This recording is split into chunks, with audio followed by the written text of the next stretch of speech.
Kemudian bagi orang-orang yang berpuasa di bulan Ramadan, ada banyak hal yang perlu kita perhatikan para hadirin. Di antaranya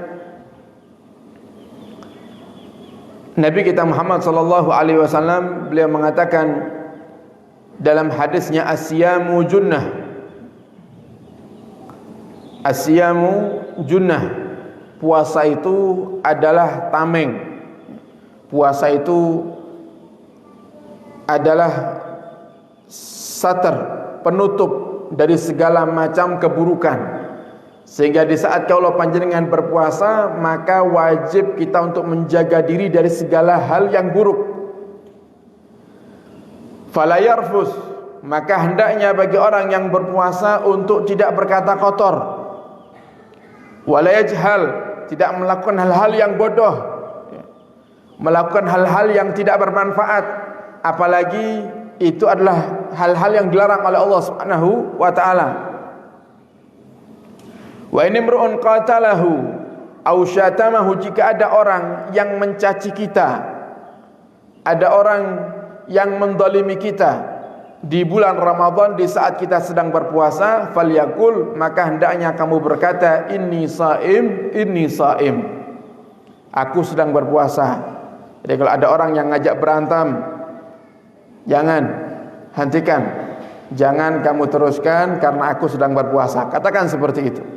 Tujuannya supaya kita tidak terpancing, dan orang yang zalim pun jika dia sedang berpuasa, supaya dia tidak terus-menerus melakukan hal yang zalim yang menjadikan puasanya tidak diterima oleh Allah Subhanahu wa taala. Walladzi nafsi biyadihi, dan demi zat, kata Nabi Muhammad, yang jiwaku ada di genggaman tangannya, yaitu demi Allah, la khalufu fa bisaimi adyabu indallahi min rihil misik, bau daripada mulut orang yang berpuasa itu lebih harum di sisi Allah daripada minyak misik. Orang yang berpuasa itu, para hadirin, identik dengan perubahan bau mulut. Kenapa? Karena bau mulut itu disebabkan perut. Kalau perut kosong, maka akan keluar bau yang tidak sedap di mulut. Sehingga orang-orang yang berpuasa, mulutnya akan berubah baunya. Tapi di situ bau yang berubah tersebut Allah berikan keistimewaan bagi mereka yang berpuasa. Allah anggap itu lebih harum daripada aroma misik. Misik itu kalau orang Indonesia bilangnya minyak kasturi. Tapi sebagian kalau kita lihat di kitab, misik itu adalah minyak yang jarang adanya, dan kalau sudah didapati harganya sangat mahal sekali. Sebagian ada yang mengatakan misik itu adalah minyak yang ada di dalam salah satu organ tubuh dari rusa, dan tidak semuanya rusa bisa menghasilkan minyak misik ini. Jadi kalau bisa didapati atau ada organ yang di dalamnya terkandung minyak misik ini, harganya akan menjadi mahal sekali. Karena para hadirin, minyak misik itu kalau sudah kita pakai, kemudian atau kita usapkan ke pakaian kita, kita cuci pakai sabun cuci pun akan tetap nempel itu bau minyaknya, saking harumnya.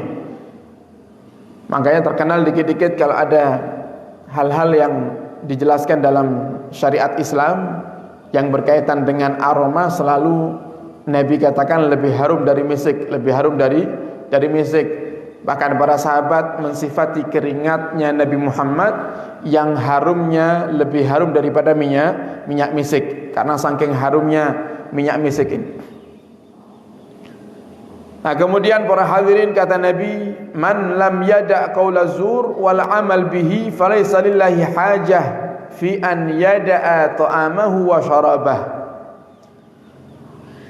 Siapa orang yang berpuasa di bulan Ramadan tapi dia tidak menghindari ucapan-ucapan yang buruk atau kelakuan-kelakuan yang buruk, maka Allah tidak butuh dengan dia yang sedang menahan lapar, menahan makan dan minum. Percuma maksudnya, kata Nabi itu. Orang yang berpuasa tapi kok masih berkata kotor, ngerasani ghibah, gunjing, kemudian menyumpahi, melaknat dan lain-lainnya, atau dia berperilaku yang buruk, melakukan kemaksiatan, melihat hal-hal yang haram, puasa tapi yang ditonton tontonan-tontonan yang haram, terbuka aurat dan lain-lainnya, maka kata Nabi Muhammad, puasamu percuma. Allah tidak butuh dengan kamu nahan makan dan nahan minum. Tidak ada gunanya itu, kata Nabi Muhammad sallallahu alaihi wasallam. Dan Nabi juga mengatakan, rubba sa'imin, berapa banyak orang yang berpuasa, laisa lahu min siyamihi illal ju' wal atas, yang dia tidak mendapatkan apapun kecuali rasa lapar dan haus saja. Wa rubba ga'imin laisa lahu min qiyamihi illa sahar, dan berapa banyak orang yang bangun di waktu malam tapi dia tidak mendapatkan apa-apa kecuali hanya sekedar bangun di waktu malamnya. Jadi ini ada dua hal yang dibahas sama Nabi. Yang pertama puasa zahirnya, nahan lapar, nahan makan dari subuh sampai maghrib, bahkan tidak melakukan hal-hal yang membatalkan puasa sama sekali. Yang ada 9 dia tidak melakukannya, tapi dia tidak bisa menjaga lisan, tidak bisa menjaga hati, tidak bisa menjaga kelakuannya. Maka kata Nabi Muhammad, percuma. Dia hanya dapat rasa lapar dan haus saja, tapi tidak dapat pahala dari Allah Subhanahu wa ta'ala.